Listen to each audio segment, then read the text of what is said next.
بسم اللہ الرحمن الرحیم۔ السلام علیکم ورحمۃ اللہ وبرکاتہ۔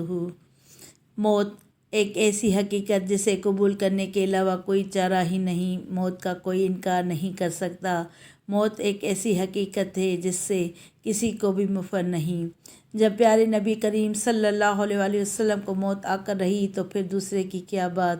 موت تو مہربان رب کے دیدار کا ایک ذریعہ ہے۔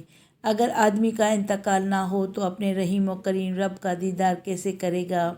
یہی تو وجہ تھی کہ نبی اکرم نور مجسم صلی اللہ تعالیٰ علیہ وآلہ وسلم نے اپنے لیے موت کو پسند فرما کر اپنے منبر سے اپنی موت کا یوں اشارہ دیا۔ اللہ تعالیٰ نے ایک بندے کو اس کے درمیان اختیار دیا ہے کہ اللہ تعالیٰ ان کو دنیا کی رونق دیں جتنی وہ چاہیں اور ان نعمتوں کے درمیان جو اللہ تعالیٰ کے پاس ہے، لہٰذا اس بندے نے ان نعمتوں کو اختیار کیا جو اللہ تعالیٰ کے پاس۔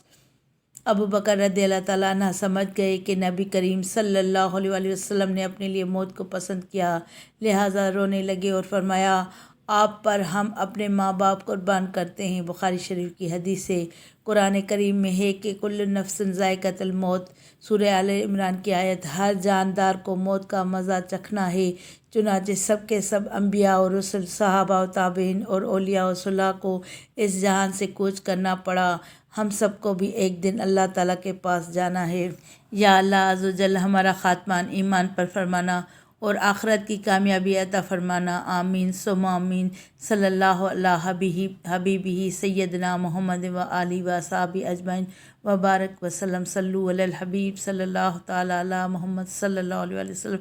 اس ویڈیو کو زیادہ سے زیادہ لائک کر کے شیئر کریں اور اگر میرے چینل پہ نئے ہیں تو چینل کو سبسکرائب کر کے بیل آئیکن کو دبائیں تاکہ میری ہر نئی ویڈیو کا نوٹیفیکیشن آپ کو سب سے پہلے ملے۔